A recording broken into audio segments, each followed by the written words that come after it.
तो नमस्कार दोस्तों। आई होप सभी लोग अच्छे से होंगे। और मुख्य परीक्षा का तीसरा पेपर आप लोगों ने आज दिया होगा। तीसरा पेपर देखने के बाद थोड़ी सी ये अंदर से कॉन्फिडेंस आया होगा आप लोगों को, और सभी को भी आया, फैकल्टी को भी, एजुकेटर्स को भी और टीचर्स को भी आया कि इस बार प्रश्न एकदम सीधे पूछे गए थे। भाषा भी सरल थी। खास करके जो भी प्रश्न साइंस एंड टेक्नोलॉजी के और इकोलॉजी एनवायरनमेंट के जो भी क्वेश्चन पूछे गए, आपने देखा कि सभी की भाषा बहुत ही सरल भाषा थी। और क्या लिखना है ये एक बार में ही पढ़ने से आपको समझ में आ गया। और जो अगर आप पुराने पेपर देखें तो आपको उसी प्रश्न का उत्तर लिखने में, समझने में ही आपको 5 6 7 8 मिनट लग जाते थे, और वो बहुत ही घातक होता था। लेकिन यूपीएससी ने इस बार थोड़ा चेंज किया है, भाषा सरल की है, और एक बार पढ़ने से ही आपको ये क्लियर हो जा रहा है कि आपसे प्रश्न क्या पूछा जा रहा है। तो आज हम यूपीएससी सीएससी जीएस के थर्ड पेपर को जो आज हुआ है उस पर हम डिस्कस करेंगे, और ये देखेंगे कि हर प्रश्न में, खास करके मैं साइंस टेक्नोलॉजी और इकोलॉजी इन्वायरमेंट के क्वेश्चंस को मैं सेलेक्ट किया हूँ, उस पर आज हम डिस्कस करेंगे कि उसमें हमको क्या लिखना था और किस अप्रोच पे आपको अपने आंसर को सेट करना था, डिजाइन करना था, फ्रेम करना था।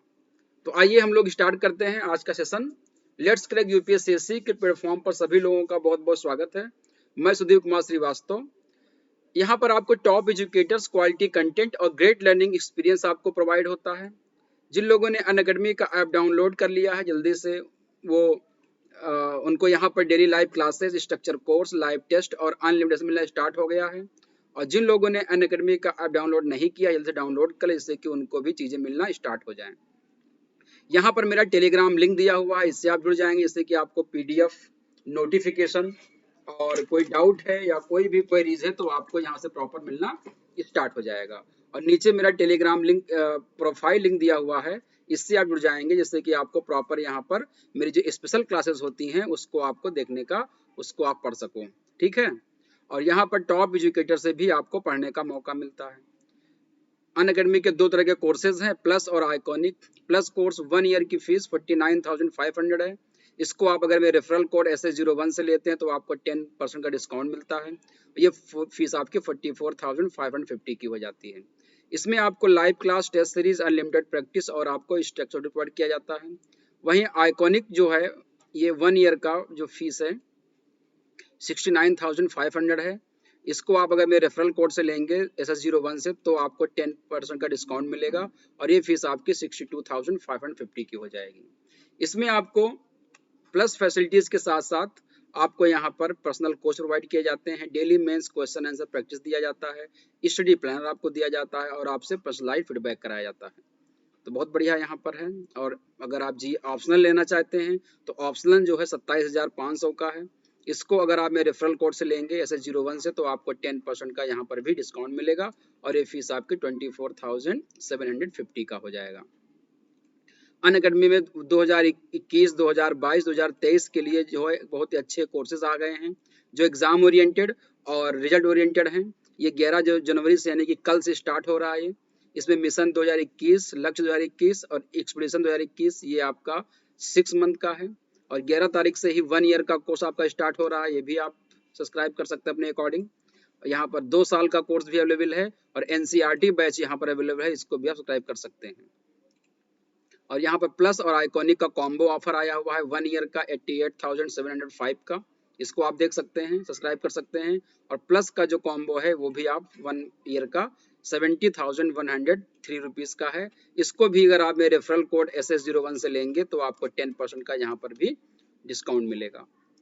और आइकॉनिक की फीस बढ़ने वाली है, तो इसको आपको ध्यान में रखना है कि अगर आप प्लान कर रहे हैं लेने के लिए तो जल्दी से ले लें, जैसे कि हाई प्राइस से आप बच सकें।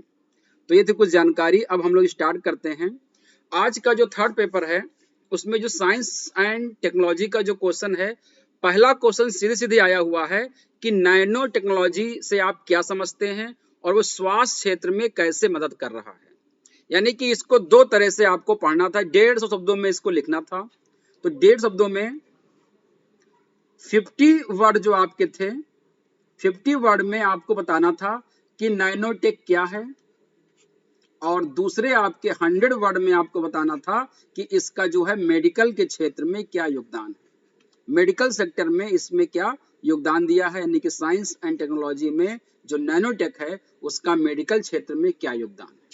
ठीक है, तो नैनो टेक्नोलॉजी से आप क्या समझते हैं, इसको आप 50 शब्दों में आराम से लिख सकते थे, कोई बहुत बड़ी बात नहीं थी। और ये आप इतना आसान क्वेश्चन है कि ये सभी लोगों ने इसको लिखा होगा, लेकिन जो सही से लिखा होगा, एप्लीकेशन बेस्ड लिखा होगा, उसी को नंबर मिलेंगे। तो आप यहाँ पे ये कह सकते थे कि नैनो टेक्नोलॉजी जो है, ये नैनो टेक जो है वो हम लोग इसको संक्षिप्त भाषा में क्या कहते हैं, नैनो टेक कहते हैं। इसमें किसी भी पदार्थ को परमाणविक और आणविक स्तर पर हम उसको नियंत्रण करते हैं और उसका अध्ययन करते हैं, तो उसको हम लोग क्या कह देते हैं, नैनो टेक्नोलॉजी। यानी कि 10⁻⁹ मीटर के स्केल पर हम अगर किसी परमाणु या किसी मॉलिक्यूल का टेक्नोलॉजी के आधार पर अध्ययन करते हैं तो क्या कहलाएगा, वो नैनो टेक्नोलॉजी कहलाता है। नैनो टेक्नोलॉजी इंजीनियरिंग से जुड़े सिद्धांतिकी, वैज्ञानिक और अन्य क्षेत्रों से जुड़ा संकाय है। इसमें गणना 1 मीटर के अरबवें हिस्से यानी कि नैनोमीटर 10⁻⁹ मीटर की में हम करते हैं इसको। तो ये आप यहाँ पर इसको इतनी चीज आप बता सकते थे। बाकी 2-3 पॉइंट यहाँ पे आप दे सकते थे कि नैनो टेक्नोलॉजी में आप क्या समझते हैं। तो पहले तो आप इसकी परिभाषा आप दे सकते थे, है ना। पहले आप यहाँ पर क्या देंगे, इसकी परिभाषा देंगे। परिभाषा के साथ साथ आप यहाँ पर इसके कुछ जो आपके टेक्निकल जो टेक्नोलॉजी यहाँ पर यूज की जाती है, 10⁻⁹ मीटर, है ना, ये शब्द आपको यहाँ पे लिखना था। एक चीज और बतानी थी आपको यहाँ पर कि जब हम किसी पदार्थ को 10⁻⁹ मीटर यानी कि नैनो स्केल पर ले जाते हैं तो वो भौतिक विज्ञान के जो सामान्य नियम हैं उनको फॉलो नहीं करता है, उनका पालन नहीं करता है। पदार्थ जो होते हैं वो क्वांटाइज हो जाते हैं, उस समय वो क्वांटम फिजिक्स का पालन करने लगते हैं। यानी कि उनकी जो भौतिक प्रॉपर्टी होती है, जो भौतिक गुण होते हैं, वो क्या हो जाते हैं, एकदम से बदल जाते हैं। उनके रंग बदल जाते हैं, उनका स्वभाव बदल जाता है, उनकी डेंसिटी बदल सकती है, अलग अलग चीजें वहां पर क्या होते हैं, उनका एकदम से भौतिक गुण उनके एकदम से बदल जाते हैं। तो उसको हम लोग क्या कहते हैं, नैनो। और उसी आधार पर हम वहां पर उसको अलग अलग तरीकों से उसका हम लोग यूज कर सकते हैं। यहाँ पर ये बता सकते हैं कि नैनो टेक्नोलॉजी का यूज चिकित्सा क्षेत्र के साथ साथ हम कृषि के क्षेत्र में, हम न्यूक्लियर टेक्नोलॉजी के क्षेत्र में, स्पेस टेक्नोलॉजी के क्षेत्र में, और आप यहाँ देख सकते हैं एजुकेशन के क्षेत्र में, आप यहाँ देख सकते हैं इंफॉर्मेशन कम्युनिकेशन टेक्नोलॉजी के क्षेत्र में। हर क्षेत्र में हम लोग जो है इसका इन्वायरमेंट में हर जगह पर हम इसका उपयोग कर सकते हैं। तो इतनी चीज आपको 50 शब्दों में सीमित करके बतानी थी। इसके बाद डिटेल में आपको जाना था कि मेडिसिन में इसका क्या एप्लीकेशन है। तो मेडिसिन में इसका एप्लीकेशन आपको यहाँ पर मैंने 5 चीजें लिखी हैं। एक आपका है ड्रग डिलीवरी, यानी कि दवाओं का देना, इसको एक्सप्लेन करना था आपको। डायग्नोस्टिक टेक्निक्स, ये आपको बताना था। एंटीबैक्टीरियल ट्रीटमेंट, वुंड ट्रीटमेंट और सेल रिपेयर, इन सब क्षेत्रों में क्या है कि मेडिसिन एप्लीकेशन जो है नैनोटेक्नोलॉजी का यहाँ पर किया जाता है।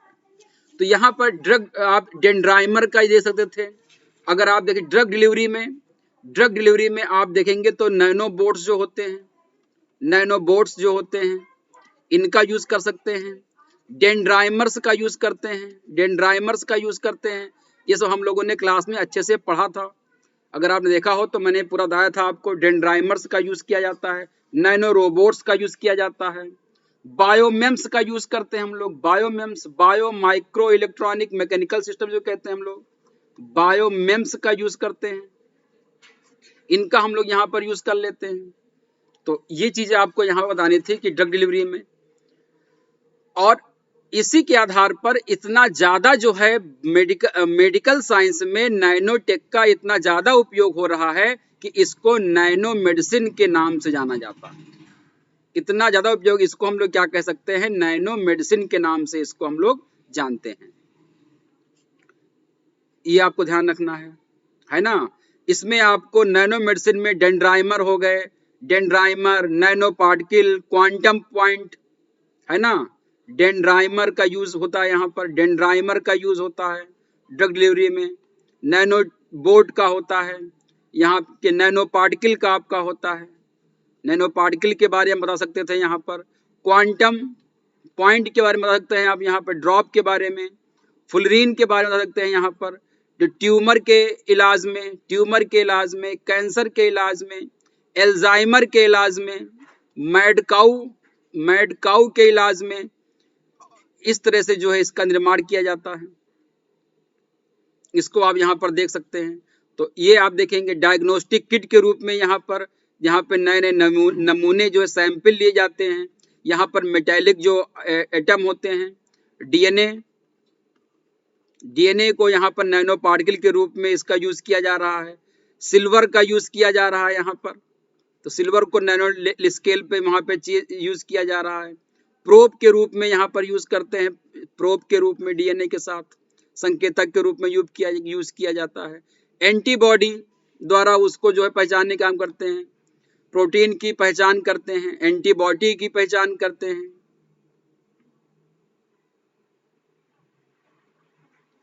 तो डायग्नोस्टिक टेक्निक में आप ध्यान देंगे यहाँ पर एक बेरोजीन सिस्टम बनाया गया है। याद रखिएगा, ये भी पूछ सकता है आपसे, या पूछा गया, या इसको आप लिख सकते थे वेरिजीन सिस्टम क्या होता है। यहाँ पे आप इसको नोट कर सकते थे वेरिजीन सिस्टम के बारे में। तो जिसके द्वारा डीएनए और प्रोटीन की पहचान की जाती है। डीएनए और प्रोटीन की यहाँ पे पहचान हम लोग करते हैं वेरिजिन सिस्टम से। इसको आप यहाँ पे नोट कर सकते थे। सेल रिपेयर में हम लोग यहाँ पर सेल के रिपेयर में, जीन रिपेयर में हम लोग इसका यूज कर सकते हैं।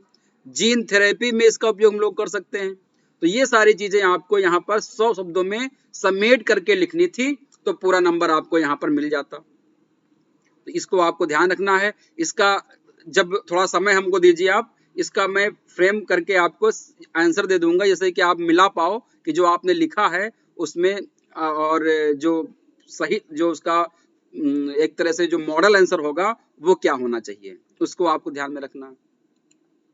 दूसरा क्वेश्चन यहाँ पर आया हुआ है कि विज्ञान हमारे जीवन में गहराई तक कैसे गुथा हुआ है। विज्ञान आधारित प्रौद्योगिकियों द्वारा कृषि में उत्पन्न हुए महत्वपूर्ण परिवर्तन क्या है।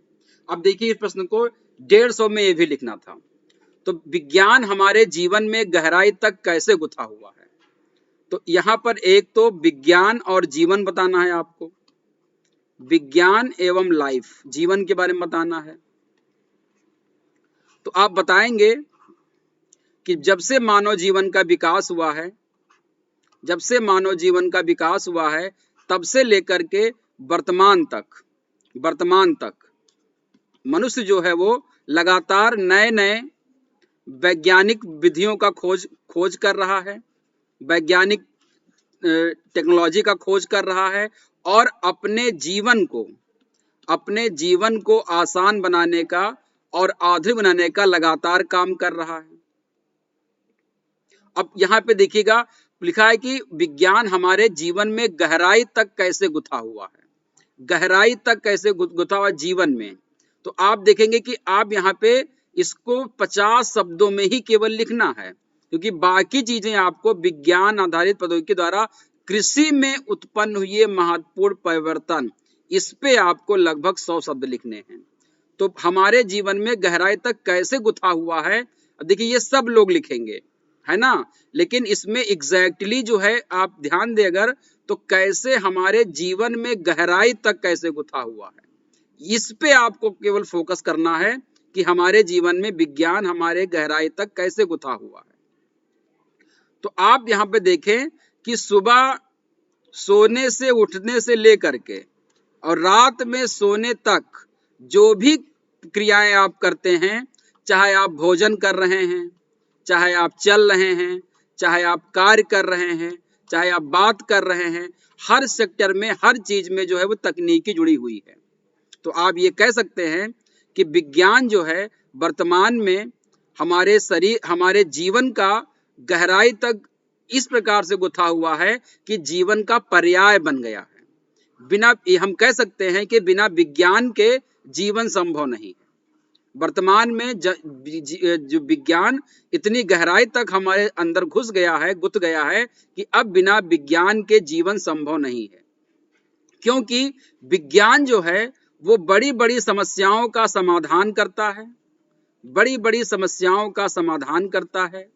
और ये भी सत्य है कि विज्ञान से कई बड़ी समस्याएं उत्पन्न भी होती हैं, लेकिन जितनी बड़ी समस्याएं विज्ञान उत्पन्न होती है, उससे ज्यादा बड़ी हम उससे जल्दी हम समस्या का समाधान विज्ञान के द्वारा ढूंढ लेते हैं। तो इस तरह से कुछ चीजों को आपको यहाँ पे लिखना था। मेन जो आपको मार्क्स मिलना था वो आपको यहाँ पर मिलना था, विज्ञान आधारित प्रौद्योगिकी द्वारा कृषि में उत्पन्न हुए महत्वपूर्ण परिवर्तन। तो एक तो यहाँ पर आपको ये बताना था कि अंतरराष्ट्रीय स्तर पे परिवर्तन क्या हुए हैं और राष्ट्रीय स्तर पर कौन कौन से जो है कदम उठाए गए हैं, इनको आप बता सकते थे। और दूसरी चीज बता सकते हैं आप यहाँ पर, तीसरी चीज कि जैसे कि शुरुआती दौर से हमारा जो प्राचीन कृषि पद्धति थी उससे लेकर के 60 के दशक में जो आपका ग्रीन रिवॉल्यूशन जो आया था, हरित क्रांति जो आई थी, उसमें चीजें जोड़ी गई थी, उसको भी आपको उल्लेख करना। स्टार्टिंग में पहले आपको क्या करना था, यहाँ पर हाई यील्ड वेराइटिंग सीड के बारे में, केमिकल फर्टिलाइजर के बारे में बताना था कि कैसे किया है, इरिगेशन के बारे में, कैसे इरिगेशन ने कैसे दिया इसको, है ना। और जो टूल्स जो थे, कल्टीवेशन टूल्स जो थे, इन्होंने क्या किया, कृषि को काफी ज्यादा जो है उन्नति की पहले स्टार्टिंग में। तो ये आप बता सकते हैं। इसको आप लिखेंगे 25 शब्दों में, 25 शब्द बता देंगे आप कि जो है विश्व स्तर पर कृषि को क्रांतिकारी परिवर्तन लाने में high yield variety seed, chemical fertiliser, सिंचाई की नई पद्धति और आधुनिक जो उपकरण थे, उन्होंने क्या किया, कृषि क्रांति परिवर्तन लाए। एक तो एक पक्ष हो गया। दूसरी चीज आप यहां पर देखेंगे कि अंतरराष्ट्रीय स्तर पे अगर हम बात करते हैं यहां पर, तो नैनो टेक्नोलॉजी ने क्या किया, कृषि को कैसे महत्व दिया है नैनो टेक्नोलॉजी ने। तो नैनो टेक्नोलॉजी ने वर्तमान में क्या किया है, एग्रीकल्चरल में कई तरीके से यूज किया जा रहा है। नैनो टेक्नोलॉजी क्या कर रही है, उर्वरता को प्रमोट कर रही है, यानी कि उर्वरा शक्ति को बढ़ाने में काम आ रही है। पहली चीज, क्रॉप न्यूट्रिशन के बैलेंस करती है, यानी कि पोषक तत्वों में वृद्धि करने का काम नैनो टेक्नोलॉजी कर रही है। इफेक्टिव वीड कंट्रोल, खरपतवार नाशी के रूप में हम इसका यूज कर रहे हैं। Enhancing seed emergence using carbon nanotubes के द्वारा हम क्या करते हैं, सीड इमरजेंस में बढ़ावा देते हैं, यानी कि बीज के बढ़ने में हम बढ़ावा देते हैं टेक्नोलॉजी में। इसको आप देख सकते हैं। Delivery of agriculture chemical field sensing system to monitor the environmental stress, हम फील्ड को खेत की जो सेंसिंग होती है उसको हम यहाँ पे करते हैं टेक्नोलॉजी के द्वारा। डिलीवरी ऑफ एग्रीकल्चर केमिकल्स का हम डिलीवरी टेक्नोलॉजी से कर सकते हैं, इससे काफी महत्व हमको मिलेगा। Crop condition and improvement of plant trade against environmental stress and disease, पर्यावरणीय तनाव और रोगों से हम पौधों को बचा सकते हैं, उनमें इंप्रूवमेंट कर सकते हैं, उनमें नए नए ट्रेड ला सकते हैं, ये नैनो की तरह संभव हो सकता है। Application with in animal husbandry might include improving feeding efficiency and nutrition of agriculture animal, हम नैनो टेक्नोलॉजी के द्वारा एनिमल हस्बेंड्री यानी कि मवेशियों के उन्नत प्रजातियों का विकास कर सकते हैं। उसकी हम जो है खेतों में जो है आपका जो मिक्स्ड क्रॉप होती है, मिक्स्ड क्रॉप को हम बढ़ावा दे सकते हैं। और नैनोटेक के द्वारा हम जंतुओं में होने वाले रोगों को कम कर सकते हैं। तो ये सारी चीजें हम नैनो टेक्नोलॉजी का यूज कर सकते हैं। इसको आप जो है वो 20 शब्दों में, आपको यहाँ पर 20 से 25 शब्द जो भी आपको मिलते, जितना भी आप इसको कंडेंस कर पाते, उस हिसाब से इसको आपको यहाँ पर नैनो टेक्नोलॉजी का कृषि में योगदान क्या है रिसेंट में, इसको आप लिख सकते थे। यहाँ से आपको अच्छे मार्क मिलते। बायोटेक्नोलॉजी में, तो बायोटेक्नोलॉजी में आप देखा है कि बायोटेक्नोलॉजी में एक टूल इन एग्रीकल्चर जो है food crop high yield variety ने काफी काम किया है यहाँ पर। बायोटिक स्ट्रेस और एबायोटिक स्ट्रेस को इसने कम किया है, फूड सप्लाई को इसने बढ़ाया है, फूड प्रोडक्टिविटी को इसने बढ़ाया है, जो फूड डिमांड और जो आपकी खाद्य की जो मांग बढ़ी है आप, और जो जलवायु परिवर्तन हो रहा है, जमीन और वाटर में जो स्केर्टी यानी कमी हो रही है, उसके अगेंस्ट जाकर के बायोटेक्नोलॉजी ने काफी अच्छा काम किया है। 2012 में 170 मिलियन हेक्टेयर जो है वो 17 मिलियन फार्मर्स ने लगभग 12% जो है ग्लोबल अरेबल लैंड जो है वहां पर क्या हुई है, वहां पर उन्होंने जेनेटिकली मॉडिफाइड क्रॉप उगाया है, जीएम क्रॉप। इसकी तुलना आप इसको आप वहां पे कोट कर सकते थे कि जेनेटिकली मॉडिफाइड क्रॉप का यहाँ पे यूज किया गया है, जैसे सोयाबीन का, मक्के का, कॉटन का, कैनोला का। इंडिया में जेनेटिकली मॉडिफाइड कॉटन जो है, खास करके बीटी कॉटन जो है वो 2002 से 2012 में जो है इसको कॉमर्शलाइज किया गया है, जिसमें 7 मिलियन फार्मर जो है उन्होंने इस टेक्नोलॉजी को यूज किया है। तो आप जेनेटिक इंजीनियरिंग के द्वारा जीएम क्रॉप के बारे में बता सकते थे कि बायोटेक्नोलॉजी ने जीएम क्रॉप को इम्प्रूव किया है, रेजिस्टेंस जो है आपका यहाँ पर इस प्रकार से पौधों का यूज किया है। विज्ञान टेक्नोलॉजी ने विज्ञान को इस तरह से जो है वो काफी उन्नत बनाया है। इसको भी लगभग 10 से 15 शब्दों में आप लिख सकते थे, 10 से 15 शब्दों में इसके बारे में आप लिख सकते थे, यहां से आपको अच्छा चीज मिलता। Use of modern irrigation method, नए नए जो सिंचाई के मेथड आ गए हैं, स्प्रिंकलिंग सिंचाई, ड्रिप इरिगेशन, इन सब के उपयोग से जो है पानी का एक तो कम यूज हो रहा है, दूसरा वहां पर पर ड्रॉप पर क्रॉप पर ड्रॉप है ना, ये आप देखेंगे पर क्रॉप पर ड्रॉप, हर बूंद हर क्रॉप को एक एक बूंद पानी मिले, इस पे काम किया जा रहा है। तो आप irrigation method, modern irrigation method ने किस प्रकार से कृषि को उन्नति की है, इसमें आप 10 से 15 शब्द आप यहाँ पे लिख सकते थे, है ना, ये आप यहाँ पे इसको आप ध्यान देंगे। और मॉडर्नाइज टेक्नोलॉजी ट्रांसफर टूल्स, जो टेक्नोलॉजी ट्रांसफर टूल्स जो नए आए हैं, ये किस प्रकार से जो है वो खेती को बेहतर बनाएंगे। तो एग्रीकल्चर में जो है वो कई चीजों को इंटरवेंशन किया गया है, यहाँ पे डिफरेंट स्टेज यहाँ पे क्रॉप में जो है बोने के लिए, सीड को बोने के लिए, फसल को सुरक्षा प्रदान करने के लिए, हार्वेस्टिंग के लिए, पोस्ट हार्वेस्ट मैनेजमेंट के लिए और मार्केटिंग के लिए, इन सब के लिए जो है टेक्नोलॉजी ट्रांसफर टूल डेवलप किए गए हैं, इनका उल्लेख आप कर सकते थे। इससे आपको जो है कम से कम 10 से 15 शब्दों में आप इसको लिख सकते थे। तो ये चीजें अगर आप लिखते हो तो आपको काफी अच्छे मार्क्स मिलने की उम्मीद है। जिन्होंने इस तरह से लिखा होगा उनको बहुत ही बेहतरीन मार्क्स मिलेंगे। और इसको आपको ध्यान में देना, recent innovation and technology in agriculture, हाल में अभी जो है देखिए जो है पूछा जा सकता है, इसको आप लिख सकते थे कि हाल ही में कौन कौन से इनोवेशन हुए हैं एग्रीकल्चर में। तो अर्बन एग्रीकल्चर की बात हो रही है, इस पे आप एक लाइन लिख सकते थे। वर्टिकल फार्मिंग में आप एक लाइन लिख सकते थे। स्मार्ट डिजाइन पर आप एक लाइन लिख सकते थे। ड्रोन, इसे ये देखिए पूछा ही गया था यूपीएससी प्री में, देखिए प्री 2020 में ये पूछा ही गया था, प्री 2020 में यही क्वेश्चन आया था और यही इस बार मेंस में पूछ लिया।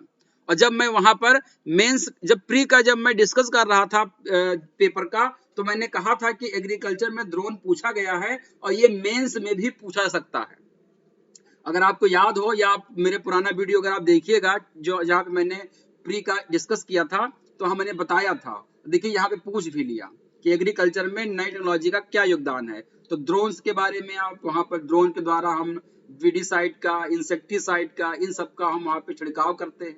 बीज के द्वारा, बीज का हम लोग वहां पर क्या करते हैं, पॉलिनेशन के लिए इसका यूज करते हैं। आर्टिफिशियल इंटेलिजेंसी का यूज हम लोग कर रहे हैं इसमें एग्रीकल्चर में। इंटरनेट ऑफ थिंग्स का कर रहे हैं, ऑटोमेशन का कर रहे हैं और ब्लॉकचेन टेक्नोलॉजी का भी हम लोग यहाँ पर यूज करेंगे। ब्लॉकचेन टेक्नोलॉजी का भी हम लोग यहाँ पर यूज करेंगे, ब्लॉकचेन टेक्नोलॉजी का। तो आप यहाँ पर देख पा रहे हैं कि इस तरीके से जो है आप अगर लिखते तो आपको बहुत बेहतरीन नंबर मिलता इस वाले उत्तर में। अब भारत में अगर देखा जाए, इंडिया में देखा जाए, तो इंडिया में एग्रीकल्चर को मॉडर्नाइज करने के लिए, डिजिटल करने के लिए एम किसान portal, farmers portal, soil health card portal, crop insurance portal, app link किसान सुविधा, कल्पना और इनसैट 3A, इनसैट 3D, जियो सैटेलाइट डेटा, ये सब जो है वेदर फोरकास्टिंग के लिए इनका एप्लीकेशन हो रहा है। इसको आप कोड कर सकते थे कि किस प्रकार से जो है स्पेस टेक्नोलॉजी कैसे काम कर रही है भारत की कृषि के या हर किसी भी देश के एग्रीकल्चर डेवलपमेंट के लिए। तो इनको आप एक लाइन में या 2 लाइन में जो भी आपको मिलता इसको आप नोट कर सकते थे। देखो हर चीज तो लिखना संभव नहीं है, क्योंकि अगर उसने 150 शब्द लिख कह दिया है तो अच्छी बात ये क्या है कि आपको इसको 150 से 175 तक आप लिख सकते हो, 25 शब्द आप बढ़ा सकते हो, उससे ज्यादा नहीं।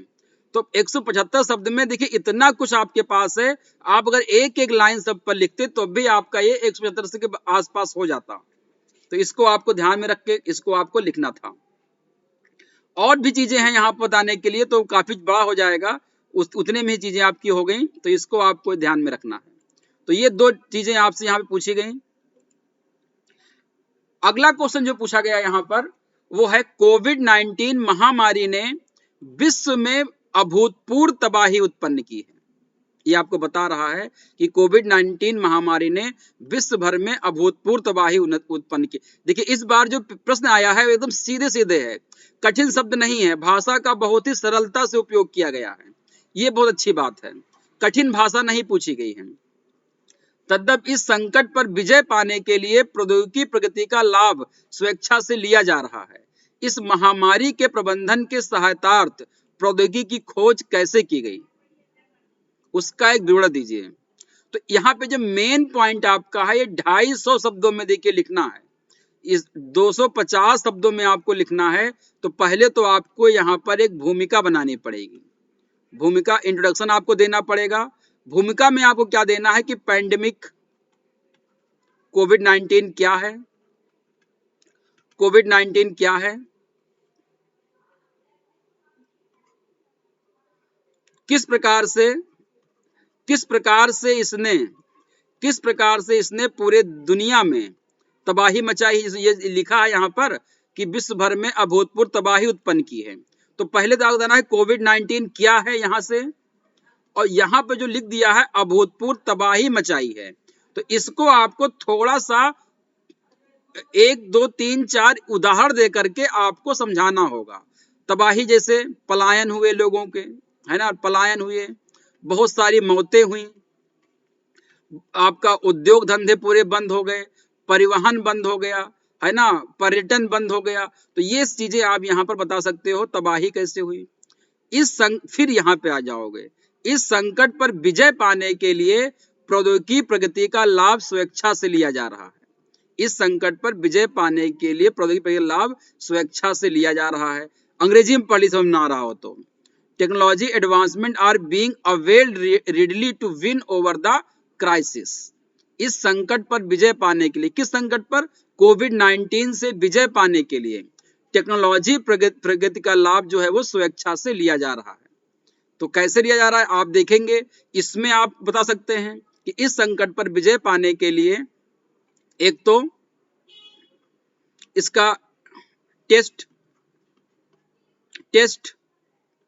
जिसको हम लोग डायग्नोज कहते हैं, डायग्नोसिस, है ना, डायग्नोसिस किट का निर्माण, मेडिसिन, इम्यून सिस्टम को इनहेंस करना, और आपका वैक्सीनेशन।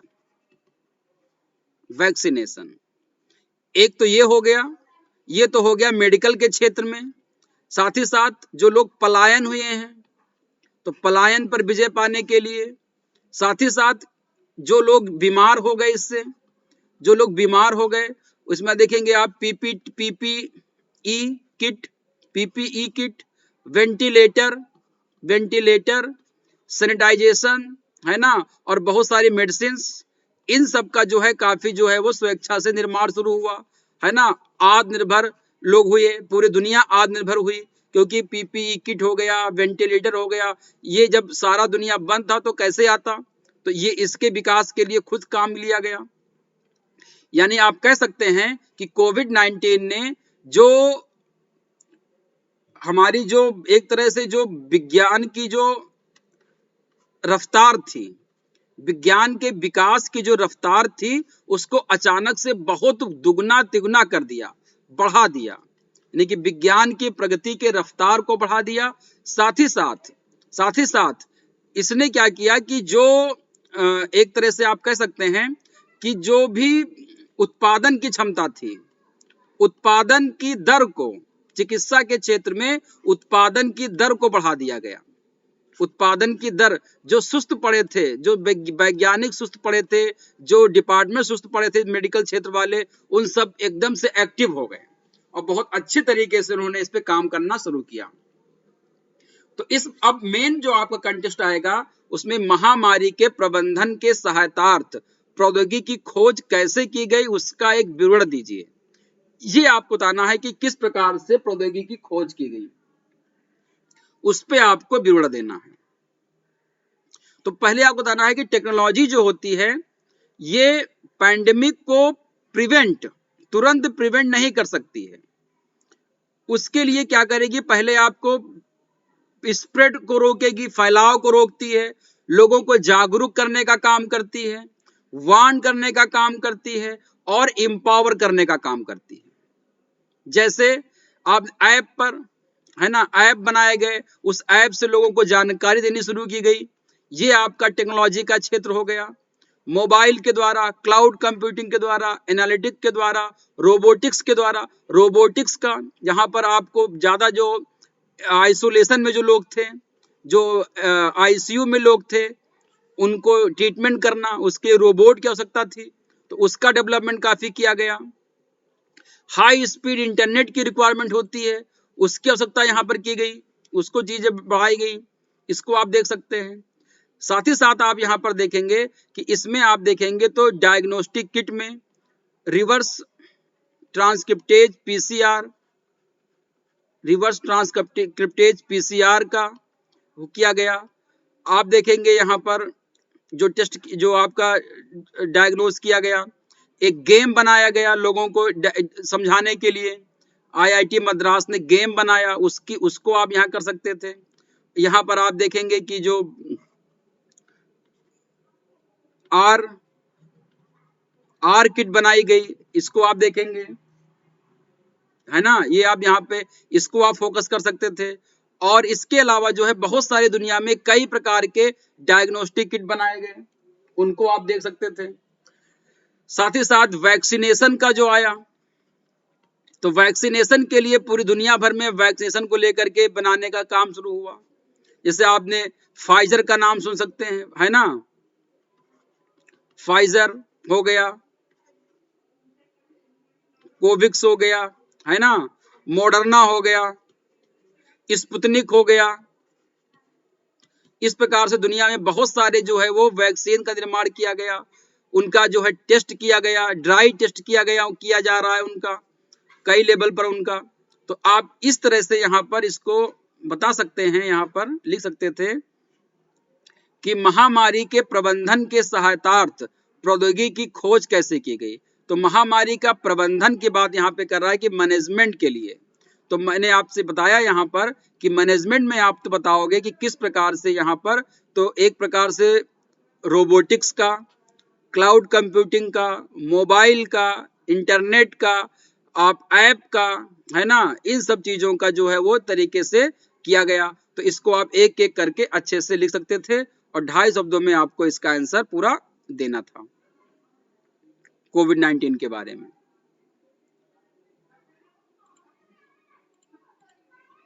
यहां पर आप देखेंगे डिजिटल टेक्नोलॉजी ने पैंडेमिक को प्री प्रिपेयर्डनेस और रिस्पांस के लिए कॉन्टैक्ट ट्रैकिंग कॉन्टैक्ट को ट्रैक करने के लिए, मेडिकल सप्लाई में यूज किया गया, क्वारंटाइन एंड सेल्फ आइसोलेशन में इसका यूज किया गया, स्क्रीनिंग फॉर इन्फेक्शन में और क्लिनिकल मैनेजमेंट में और प्लानिंग एंड ट्रैकिंग में इसका उपयोग किया गया। तो आप देख सकते हैं कि मैनेजमेंट जो है वो कई स्तर पे किया गया। पहला आपका किया गया प्लानिंग एंड ट्रैकिंग में, प्लानिंग एंड ट्रैकिंग में आप देख सकते हैं यहां पर इसको किया गया, प्लानिंग एंड ट्रैकिंग में, क्लिनिकल मैनेजमेंट में, क्लिनिकल मैनेजमेंट किया गया, screening for infection, screening for infection ये आपका देख मैनेजमेंट में काम किया गया। इसको आपको डिटेल में लिखना था। Quarantine and self isolation, quarantine and self isolation में मैनेजमेंट कैसे किया गया, कॉन्टैक्ट ट्रैकिंग, कॉन्टैक्ट ट्रैकिंग में कैसे किया गया,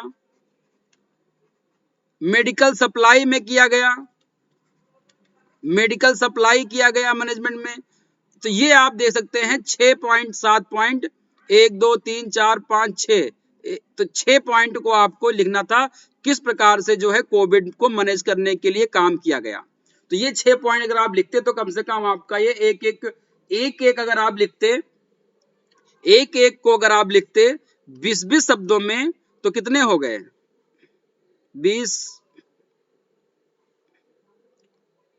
120 शब्द हो गए। तो 120 शब्द आपके ये हो गए और उसमें आपने जो है लगभग इससे पहले आपने 120 लिखा तो लगभग 240 शब्द, और 10 शब्द में आप इसकी जो है वो भूमिका बनाते तो 2.5 शब्द हो गए। यानी कि आपने यहां पर देखा, इसको इस तरह से आप देखिए कि कोविड-19 महामारी ने विश्व भर में अभूतपूर्व तबाही मचा दी। इसको आप 30 शब्दों में लिख सकते थे, 30 शब्द में। इस संकट पर विजय पाने के लिए प्रौद्योगिकी विकास का लाभ स्वेच्छा से लिया जा रहा है, ये आप डिटेल में लिखते और लगभग आप इसको जो है वो 100 शब्दों में आप लिख सकते थे। तो 130 ये हो गया।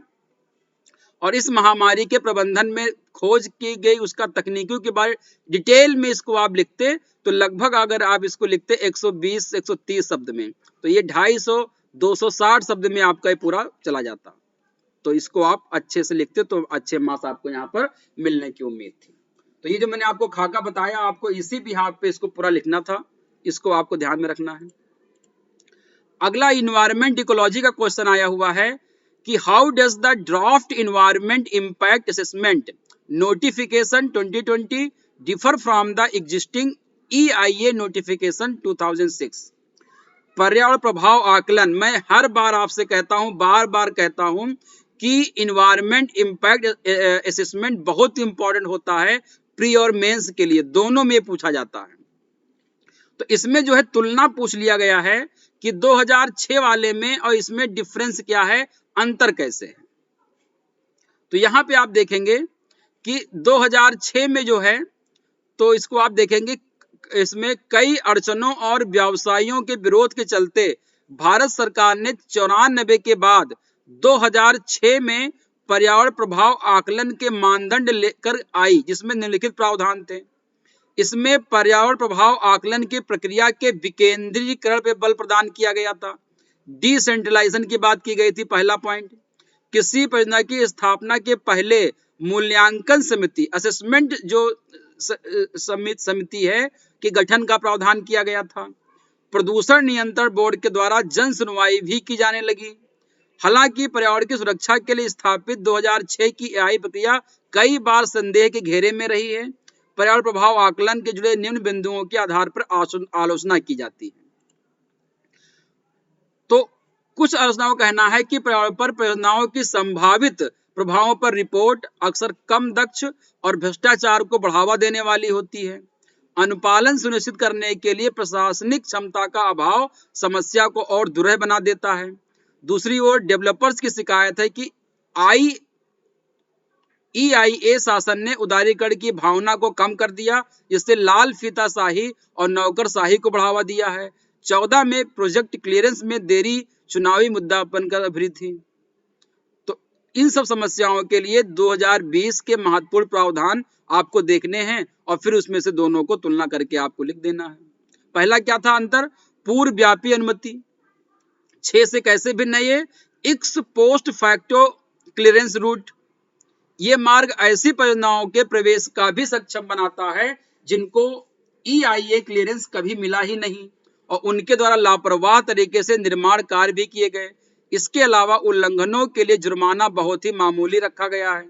सर्वोच्च न्यायालय ने भी न अपने एक आदेश में कहा है कि पूर्व व्यापी पर्यावरण मंजूरी से पर्यावरण कानून की सार्थकता की ही कम की जाती है। ये निवारक सिद्धांत के साथ साथ सतत विकास की आवश्यकता में भी विपरीत होगा। अतः अदालतों के आदेशों की अवहेलना नई सूचना की कानूनीयता संदिग्ध बनती है।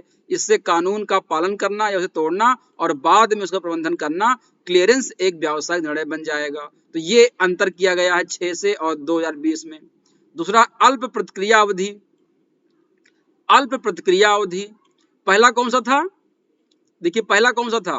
पूर्व व्यापी अनुमति, ये अंतर किया गया है। दूसरा कौन सा आपका है यहाँ पर? ध्यान रखिएगा, अल्प प्रतिक्रिया अवधि।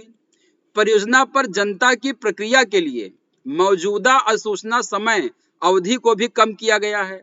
इसके अलावा ज्यादातर मामलों में परियोजना में प्रभावित लोग पारंपरिक वनवासी होते हैं और इन क्षेत्रों में सूचना और संचार प्रौद्योगिकी की अनुपस्थिति सार्वजनिक भागीदारी में बाधाओं को और अधिक बढ़ा देती है।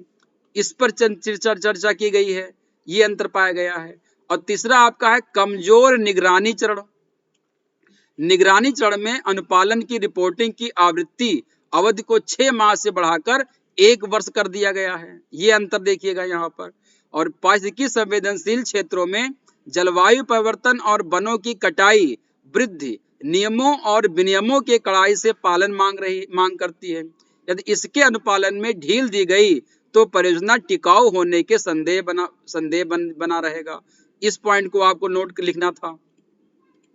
महत्वपूर्ण क्षेत्रों के लिए मानदंडों में छूट, ये चौथा पॉइंट है, ये परिवर्तन किया गया है। मसौदा अधिसूचना में खनन जैसे महत्वपूर्ण क्षेत्रों में अनुमोदन के लिए वैधता की अवधि का विस्तार किया गया है। इसके अलावा 2020 के मसौदे में अधिकांश भवन निर्माण परियोजना को 1.5 लाख वर्ग मीटर तक निर्माण की छूट दी गई है। ये पर्यावरण मंत्रालय के दिसंबर 16 की ही सूचना है, जिसे दिसंबर 17 में राष्ट्रीय हरित न्यायाधिकरण नेशनल ग्रीन ट्रिब्यूनल के द्वारा रद्द कर दिया गया था। सरकार को इस पर सुप्रीम कोर्ट से भी कोई राहत नहीं मिली थी। तो ये आप देख सकते हैं, छूट दी गई है। सार्वजनिक परामर्श का दायरा, ये 5वां पॉइंट आपको डिफरेंस देखना है यहाँ पर। रक्षा और राष्ट्रीय सुरक्षा से संबंधित परियोजनाएं पहले से छूट की सूची में थी, लेकिन नई अधिसूचना अन्य रणनीतिक विचारों को शामिल करते हुए परियोजनाओं की एक नई श्रेणी बनाई गई है। ये परियोजनाएं सार्वजनिक परामर्श आवश्यकताओं से मुक्त होंगी। नवनिर्मित श्रेणी अस्पष्ट है और इसमें हेरफेर किया जा सकता है। ये एक परिवर्तन किया गया है 20 और 6 में। तो ये थी कुछ 2006 और 20 के 2006 और 2020 का जो आपका इन्वायरमेंट इम्पैक्ट असेसमेंट जो है, उसमें आप अंतर इस 6 पॉइंट पर आपको करना था। तो आपको पूरे मार्क्स यहाँ पर मिलते और काफी अच्छा मैटर भी था यहाँ पर और काफी मतलब ज्यादा मात्रा में मैटर भी उपलब्ध था हिंदी माध्यम में भी। तो इसमें ऐसा नहीं था कि आपको अंग्रेजी में ही पढ़ना था, पूरा का पूरा मैटर आपको यहाँ पर हिंदी माध्यम में भी था। इसको आपको ध्यान रखना। अगला है पारंपरिक ऊर्जा उत्पादन के विपरीत सूर्य के प्रकाश से विद्युत ऊर्जा प्राप्त करने के लाभों का वर्णन कीजिए। इस प्रयोजनार्थ हमारी सरकार द्वारा प्रस्तुत पहल क्या है? तो पहले आपको इसको 3 भागों में बांट लेना था। पहला, पारंपरिक और गैर पारंपरिक ऊर्जा क्या होती है, एक चीज। दूसरा, दोनों से प्राप्त ऊर्जा में अंतर क्या होता है? दोनों से प्राप्त ऊर्जा में अंतर क्या होता है? अंतर किस चीज में? ऊर्जा की इफिशियंसी में, ऊर्जा की निरंतरता में, कॉन्टिन्यूटी में, ऊर्जा के निर्माण से पर्यावरण को हानि से, पर्यावरण की हानि क्या होगी इन पर, और उपलब्ध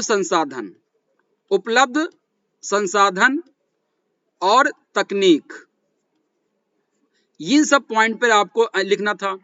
इसके बाद लिखना था आपको कि सौर ऊर्जा के लाभ क्या हैं। सौर ऊर्जा के क्या लाभ हैं, इसको आपको लिखना था। सौर ऊर्जा के क्या लाभ हैं। इसके बाद सरकार के द्वारा सौर ऊर्जा के लिए कौन कौन से कदम उठाए गए हैं उन पे बात करनी थी। यानी कुल मिलाकर के आपको 4 मुद्दों पर यहां पर आपको बात करनी थी। एक तो पारंपरिक और गैर पारंपरिक ऊर्जा क्या होते हैं, इस पे आपको डिस्कस करना था। 2.5 शब्द में था, इसको आप 25 शब्द में कर देते। दोनों में अंतर आप 25 शब्द में कर देते। सौर ऊर्जा के लाभ जो हैं ये आप 25 शब्दों में कर देते। 75 हो गए। और सरकार द्वारा जो इसमें चलाया गया है वो आप जो है वो किस में कर देते, वो आप 125 में कर देते। इस तरह से आप अगर देखते हैं यहां पर तो ये आपका 75 25 ये हो गया आपका 200।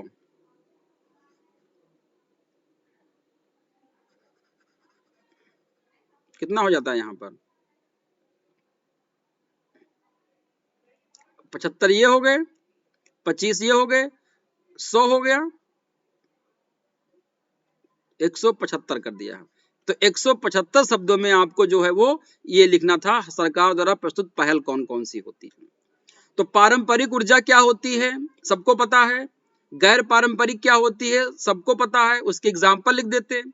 फिर दोनों में अंतर क्या है, अंतर किस पॉइंट पे आपको लिखना था, उसकी इफिशियंसी पर, उसकी कॉन्टिन्यूटी पर, पर्यावरण को क्षति के आधार पर, उस उपलब्ध संसाधन पर और तकनीकी पर। इन अंतर पे आप लिख सकते थे। लेकिन जो मेन कंटेंट आपका था इसके प्रयोजनार्थ हमारी सरकार द्वारा प्रस्तुत पहल कौन कौन सी है, तो इस पर आप अगर आते तो सूर्य से प्राप्त शक्ति को हम सौर ऊर्जा कहते हैं। ये सब आप चीजों को यहाँ पे लिख सकते थे, ये भूमिका में लिख सकते थे। भारतीय भूभाग पर 5000 किलोमीटर ये सब आप समझा सकते थे। तो ये चीजें तो आपको अपने आप लिखनी थी। मेन जो कंटेंट है सौर ऊर्जा के लाभ क्या हैं, तो सौर ऊर्जा के लाभ से क्या होता है, ये कभी खत्म न होने संसाधन है पहली चीज, नवीकरणीय संसाधन का सबसे बेहतर विकल्प है, वातावरण के लाभकारी होता है, उपयोग के वातावरण में कार्बन डाइऑक्साइड और अंगारक गैस नहीं छोड़ता है, वातावरण प्रदूषित नहीं होता है, इससे उष्णता भोजन पकाने विद्युत उत्पादन करने का काम किया जा सकता है, इसमें जो है गैस ग्रिड की आवश्यकता नहीं होती है, एक सौर ऊर्जा निकाय को कभी स्थापित किया जा सकता है, सौर ऊर्जा के पैनलों को आसानी से घरों में कहीं पर भी रखा सकता है। तो ये सब पॉइंट आपके इसके लाभ में आप गिना सकते थे, अच्छा हो जाता आपके लिए। अब है कि भारत सरकार ने कदम क्या उठाए हैं, तो नेशनल सोलर मिशन फॉसिल आधारित ऊर्जा विकल्पों के साथ सौर ऊर्जा को प्रतिस्पर्धी बनाने के अंतिम उद्देश्य के साथ बिजली सृजन एवं उपयोगों के लिए सौर ऊर्जा के विकास एवं उपयोग को बढ़ावा देना है। राष्ट्रीय सौर ऊर्जा मिशन का लक्ष्य दीर्घकालिक नीति, बड़े स्तर पर परिनियोजन लक्ष्यों, महत्वाकांक्षी अनुसंधान और विकास, महत्वपूर्ण कच्चे माल अवयवों तथा उत्पादों के घरेलू उत्पादन के माध्यम से देश में सौर ऊर्जा सृजन की लागत को कम करना है। इसका लक्ष्य दीर्घकालिक नीति, बड़े स्तर पर परियोजनाओं, लक्ष्यों, महत्वाकांक्षी अनुसंधान एवं विकास तथा महत्वपूर्ण कच्चे माल अवयव तथा उत्पादों के घरेलू उत्पादन के माध्यम से देश में सौर ऊर्जा सृजन की लागत को कम करना है। इस पॉइंट को आप लिख सकते थे। प्रयास योजना बता देते आप, प्रयास योजना तो भारत सरकार ने फोटोवोल्टिक क्षमता को बढ़ाने के लिए सोलर पैनल निर्माण उद्योग को 210 अरब की सरकारी सहायता देने की योजना की है। प्रयास प्रधानमंत्री योजना फॉर ऑगमेंटिंग सोलर, इसको आप कोड कर सकते थे मैन्युफैक्चरिंग, 2030 तक, इसके तहत 2030 तक कुल ऊर्जा का 40% हरित ऊर्जा से उत्पन्न करने का लक्ष्य रखा गया है। इस पॉइंट को सरकार की पहल इंपॉर्टेंट है, यहीं से पूरा नंबर आपको मिल जाता, इसको आपको कर लेना था। सोलर रूफटॉप योजना सरकार द्वारा ग्रिड कनेक्टेड रूफटॉप और छोटे सौर ऊर्जा संयंत्र कार्यक्रमों का भी क्रियान्वयन किया जा रहा है, जिसके तहत आवासीय, सामाजिक, सरकारी, पीएसयू और संस्थागत क्षेत्रों में सीएफए प्रोत्साहन के जरिए 2100 मेगावाट की क्षमता स्थापित की जा रही है। इस कार्यक्रम के तहत आपको ध्यान देना है,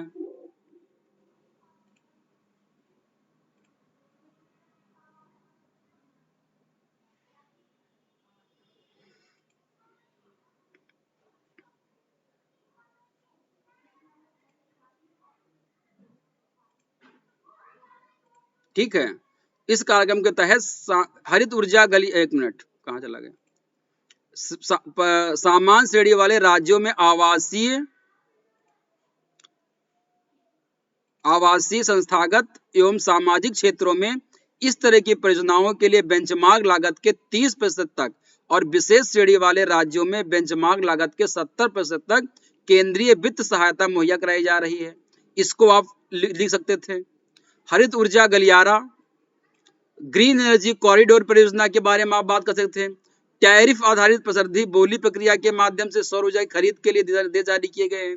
रूट टॉप परियोजनाओं के लिए बड़े सरकारी परिसरों भवनों की पहचान की जा रही है। स्मार्ट सिटी के विकास के लिए दिशा निर्देशों के तहत रूफ टॉप सोलर और 10% नवीकरणीय ऊर्जा के प्रावधान को अनिवार्य बनाना हेतु लिए भवन उपनियमों में संशोधन करना, सौर परियोजनाओं के लिए अवसंरचना दर्जा, कर मुक्त सोलर बॉन्ड जारी करना तथा दीर्घकालिक दृढ़ उपलब्ध कराना, ये सारे पॉइंट आप यहाँ पर लिख सकते थे।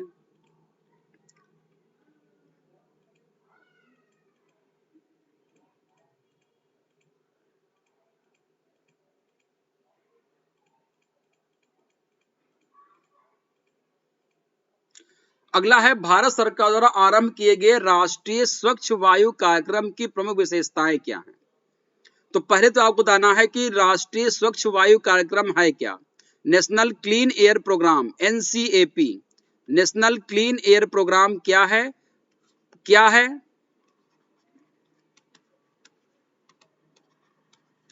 कब से कार्य कर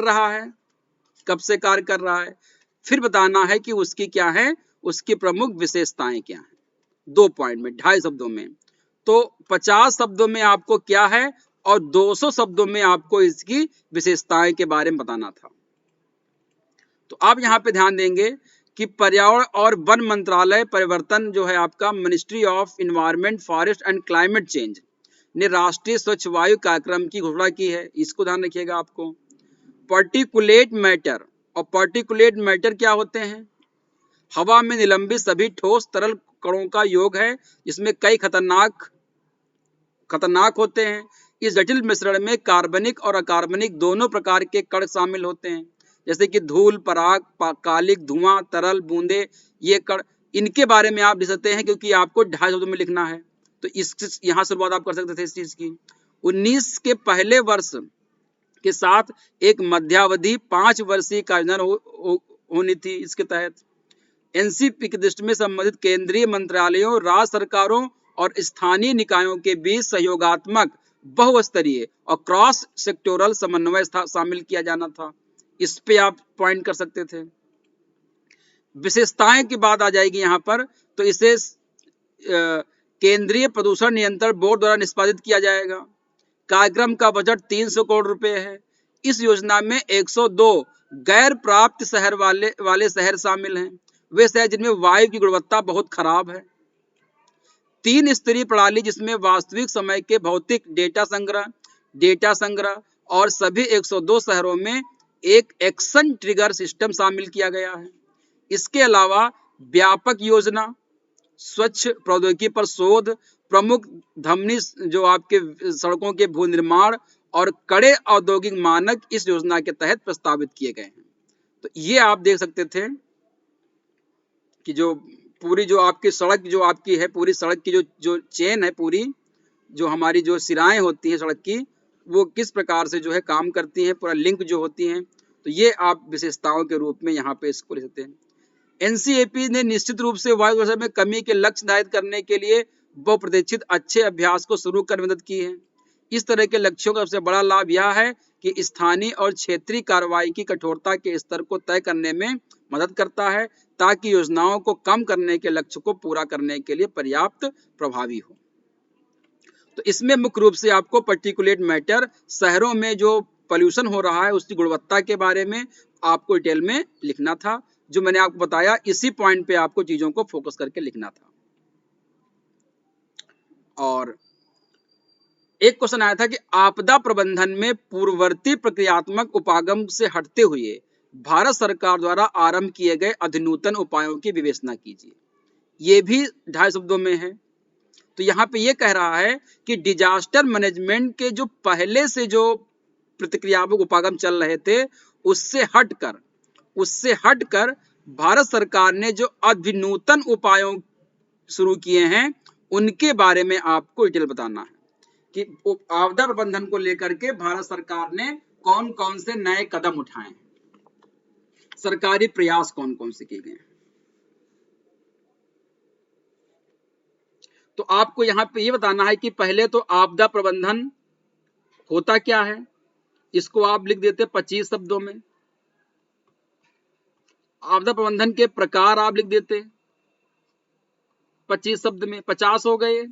इसके बाद आपको बताना था कि अभिनूतन उपाय कौन कौन से किए गए हैं, ये आपको लिखना था लगभग 200 शब्दों में। तो आपदाओं के दुष्प्रभाव को कम करने के लिए तथा कमजोर वर्गों की आपदाओं के दुष्परिणाम से निपटने में सक्षम के लिए नेशनल, स्टेट और अन्य स्तर पर जो है वो काम करना था। काम करने के लिए सरकार जो है प्रतिबद्ध है। आपदा प्रबंधन के होद स्तरीय समितियों का गठन किया जा रहा है। स्तरीय समितियों का गठन, इसमें भूवैज्ञानिक खतरों, रासायनिक उद्योगों, भूवैज्ञानिक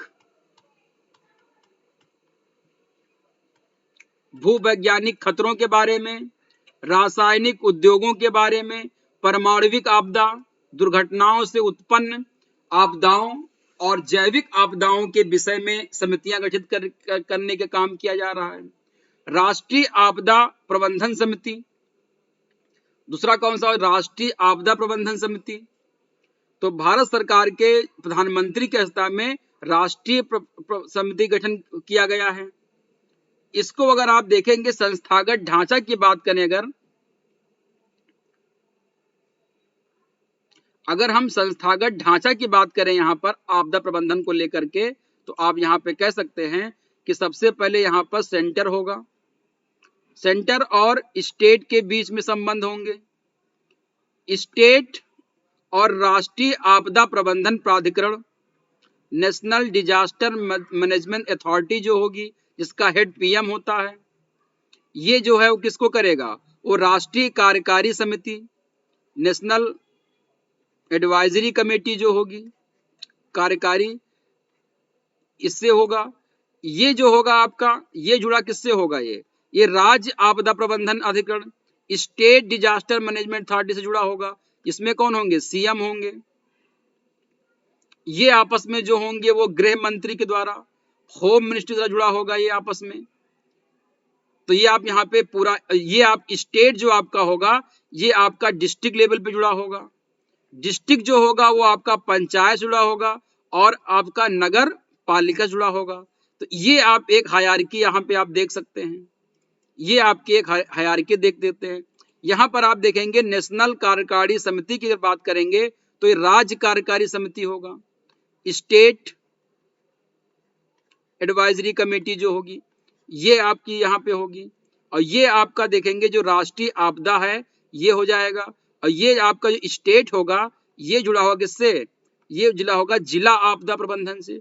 डिस्ट्रिक्ट डिजास्टर मैनेजमेंट आपका जो अथॉरिटी होगी उससे जुड़ा होगा, जिसका सदस्य जिलाधिकारी होगा और जिला परिषद होगा, इसको आप देख सकते हैं। और ये स्टेट जो होगा ये आपका किस जुड़ा होगा, आपका ये इससे जुड़ा होगा और इससे जुड़ा होगा ये। तो इस प्रकार से पूरी एक समिति बनेगी, उसके आधार पर इसको आप देख सकते हैं कैसे काम करेगा। साथ ही साथ यहाँ देखेंगे प्रिवेंशन ऑफ डेंजर और थ्रेट ऑफ एनी डिजास्टर, इसके लिए मिटिगेशन यानी कि जो शमन के लिए और रिस्क को कम करने के लिए बहुत जो है सीवियरिटी और कॉन्सिक्वेंसी के लिए काम किया जाएगा। Capacity building including research and knowledge management, research और नॉलेज मैनेजमेंट किया जाएगा क्षमता का विकास करने के लिए। Preparedness to deal with any disaster, किसी भी आपदा से बचाने के लिए प्री पार्डनेस किया जाएगा, पहले से ही उसके लिए जो है तैयार होना पड़ेगा। Prompt response to any threatening disaster situation और डिजास्टर, किसी भी आपदा या किसी भी आपदा स्थिति में प्रॉम्प्ट रिस्पांस किया जाएगा। assessing the severity और magnitude of effect of any disaster, किसी भी डिजास्टर को की जो मैग्नीट्यूड होगा या उसकी जो सीवियरिटी होगी उसको एसेस किया जाएगा कि कितना घातक था वो। Evacuation, rescue and relief, relief में, रेस्क्यू में और इवैक्यूएशन में किया जाएगा। रिहेबिलिटेशन एंड रिकंस्ट्रक्शन का काम किया जाएगा। तो ये सारे पॉइंट आप देख सकते हैं कि ये सब नए तरीके से इसको लागू किया गया। तो typical disaster management comprises 6 element. Pre disaster phase including prevention, इसमें प्री डिजास्टर फेज एक आपका है, प्री डिजास्टर फेज है, इसमें आपका प्रिवेंशन, मिटिगेशन और प्रीपेयर्डनेस है। प्रीपेयर्डनेस है, तीन चीजें आपको लिखनी थी। और पोस्ट डिजास्टर मैनेजमेंट में आपको लिखना था फेज में रिस्पांस, रिहेबिलिटेशन, रिकंस्ट्रक्शन और रिकवरी। तो 4 और 3 कितने हो गए हैं, सॉरी ये एक ही में जाएगा आपका, 6 आपके पॉइंट हो गए। एक हो गया प्री डिजास्टर, एक हो गया पोस्ट डिजास्टर। तो दोनों को आपको यहां पर लिखना था कि आपदा से पहले प्रिवेंशन के लिए, मिटिगेशन के लिए और प्रीपेयर्डनेस का काम किया जाएगा। और पोस्ट डिजास्टर फेज में क्या करेंगे, रिस्पांस करेंगे, इंक्लूडिंग रिस्पांस करेंगे हम लोग, और रिहेबिलिटेशन का काम करेंगे, रिकंस्ट्रक्शन और रिकवरी का काम किया जाएगा। तो ये आप अच्छे से नोट करके लिखते तो बहुत ही अच्छे आपको मार्क्स मिलने वाले थे। इसको आपको ध्यान में रखना है। अप्रोच क्या होनी चाहिए, तो डिजास्टर मैनेजमेंट के लिए हमारे पास होलिस्टिक अप्रोच होनी चाहिए, इंटीग्रेटेड अप्रोच होनी चाहिए, जिसके द्वारा हम क्या कर सके, मैनेजमेंट डिजास्टर मैनेज को हम लोग अच्छे तरीके से उसको हम उस एक अच्छे लेवल पर ले जाकर के उसको हम मिटिगेट कर पाए, उसके लिए एक स्ट्रेटेजिक बिल्डिंग हम डेवलप कर सकें। तो theme under pinning the policy, जो पॉलिसी है वो कौन कौन सी हैं, community based disaster management including last mile integration of the policy, plan and execution, ये काम किया जाएगा नए तरीके से। Capacity development in all spheres, सभी क्षेत्रों में, सभी स्फीयर में क्षमता का विकास किया जाएगा। Consolidation of past initiative and best practice की जाएगी। Cooperation with agencies at national and international level पर किया जाएगा और मल्टी सेक्टोरल सिनर्जी की जाएगी।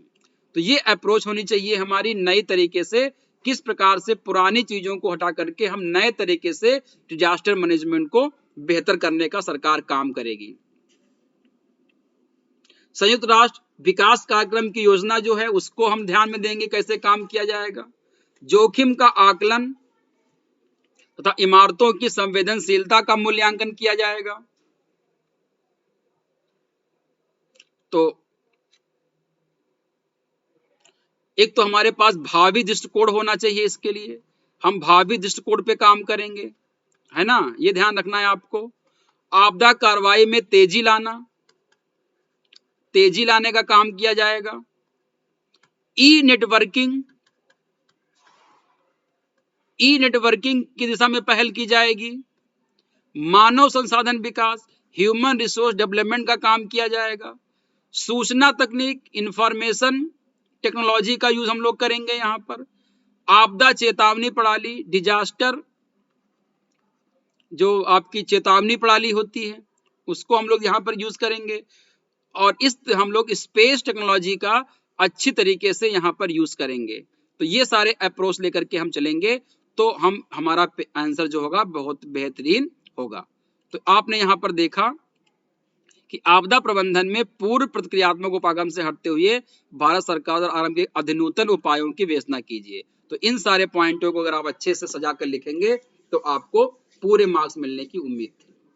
तो ये थे कुछ क्वेश्चन जो साइंस, टेक्नोलॉजी, इन्वायरमेंट से जुड़े हुए थे, जो आपके एग्जाम में पूछे गए थे।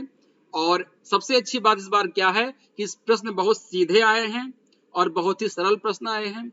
और ऐसा कोई शब्द, भाषा इतनी सरल थी इस बार की कि एक बार में पढ़ करके आपको समझ में आ जाना चाहिए कि प्रश्न पूछ क्या रहा है। और बहुत ही अच्छे तरीके से उसको आप 2 भागों में, 3 भागों में बांट करके जो मेन फोकस था उस पर अगर आप लिखते तो आपको बहुत अच्छे मार्क्स मिलने वाले थे।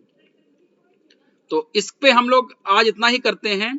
बाकी पूरा होल डिस्कशन जो हम लोग करेंगे डिटेल में, वो आगे किसी दिन हम करेंगे, जिससे कि आपको पूरा साइंस एंड टेक्नोलॉजी का पूरा जो अप्रोच है वो आपको यहाँ पे क्लियर हो जाए। और इसका मॉडल आंसर क्या हो सकते हैं सभी प्रश्नों के, ये मैं आप लोगों को दे दूंगा मॉडल आंसर भी इसके, जिससे कि आप लोग मैच कर सको कि किस प्रकार से आपको आंसर लिखना था। यहाँ पर आज हमने बताया कि यहाँ पर कि किस प्रकार से अगर आप लिखेंगे या कौन कौन से पॉइंट आपको लिखने थे जिससे आपको बेहतरीन मार्क्स मिल सकते हैं।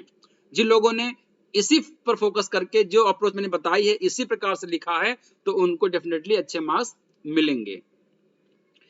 तो बात यह है कि पेपर जो है इस तरह का नहीं था कि कोई प्रश्नों को समझ ना पाए। अब बात यहाँ पे यही आ जाती है कि आपने उस चीज को कैसे लिखा है। अब प्रेजेंटेशन की बात आ जाती है। यहाँ पे इस प्रकार के प्रश्न जब आते हैं तो आपके सामने प्रेजेंटेशन की बात आ जाती है कि आपने अपने आंसर को प्रेजेंट कैसे किया है, वो उन चीजों को आपने इंक्लूड किया है जो आपसे वो पूछ रहा है या नहीं किया है, यही वो जानना आपसे चाहता है। तो आज के लिए इतना ही। और इसमें कुछ अगर क्वेश्चन रह गए होंगे तो आप बताइएगा। साइंस टेक्नोलॉजी इकोलॉजी एनवायरनमेंट में अगर कोई क्वेश्चन रह गया होगा तो आप बताइएगा, उसको हम आपको डिस्कस कर लेंगे। वैसे सारे हो गए हैं। और इसमें कोई अगर आपको लगता है कि कोई पॉइंट और हो सकता है जो मैं मिस कर रहा हूं तो प्लीज आप कमेंट बॉक्स में जरूर बताइएगा कि कौन से पॉइंट और इसमें हम अच्छे तरीके से यूज कर सकते थे जिससे कि और अच्छे मार्क्स मिले। क्योंकि बहुत अच्छे की तो कोई सीमा नहीं है, है ना। बहुत अच्छे की कोई सीमा नहीं, इतना ही। अब बहुत अच्छा वही कहा जाएगा जिसने लिखा होगा और जो टॉप कर गया हो, है कि नहीं है। तो बहुत अच्छा का मानदंड यही होता है कि जिसने लिखा और टॉप कर गया वही अच्छा मान लिया जाता है। जिसने बहुत अच्छा लिखा और वो टॉप नहीं कर पाया, नहीं सेलेक्ट हो पाया, तो उसका बहुत अच्छा लिखा हुआ भी उस समय अच्छा नहीं माना जाता है। हाँ, बाद में जब उसका मूल्यांकन किया जाएगा तो माना जाएगा कि हाँ उसने भी बहुत अच्छा लिखा था। तो अच्छे का तो कोई मानदंड नहीं है, लेकिन जहां से आपको अच्छे मार्क्स आए वो अच्छा माना जाता है। तो उसी आधार मैंने आपको बताई सारी चीजें, जल्दी बताई है हमने आज, क्योंकि आज ही पेपर हुआ है। तो आज हम लोगों को बहुत समय भी नहीं मिल पाया कि उस पर अच्छे से हम और आपको एक एक उसको अच्छे सेट करके आपको बताएं, उसको एक अच्छे से पीपीटी बना के बताएं। इतना टाइम मेरे पास आज नहीं था, तो ये काम हम बाद में कर लेंगे। उसको अच्छे से प्रश्नों को और उत्तर को अच्छे से लिख करके आपको देंगे जो आपके काम आएगा। तो आज के लिए बहुत बहुत धन्यवाद, इतना ही। कल हम लोग फिर मिलेंगे नए टॉपिक के साथ। तब तक के लिए बहुत बहुत धन्यवाद आपका। Thanks for watching this video. Thank you.